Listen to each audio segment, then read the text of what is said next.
Hi, this is Bliss Screen, NMLS 116122, hashtag the mortgage gal, hashtag lending bliss, hashtag close with bliss. Thank you for being with me today. We're going to talk about a rolling 30-day late. This means that you have missed a payment and have continued to make payments, but you have not caught the previous payment up. I want to explain to you visually what this actually looks like so that you can understand. And then I'd like to invite you to contact me to find out what you need to do to remedy a rolling 30-day late. Let's say you were late in December, right? The highlighted months are months that have less than 31 days. Let's say you were late in December for whatever reason. Doesn't really matter when we talk about finance and lending. Never matters why per se. It matters what you do after that, right? So everything after the event occurs.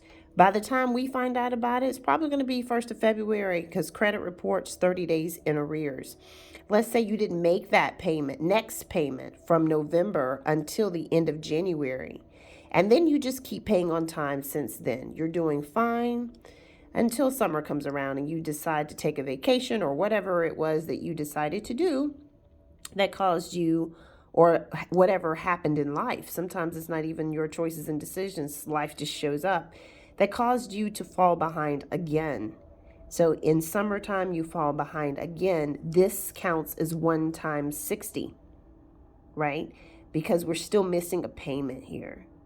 So this is how a rolling 30-day late occurs, starting with the month of February when you made that next payment, basically. And it just kept reporting as a rolling 30-day late. And then when you're late the next time, it's 1 times 60. If you need to figure out how to get out of this trap, contact me today, 704-241-5135, 704-241-5135. We want to help you have the best year you possibly can and to understand the credit system and how to make it work for you.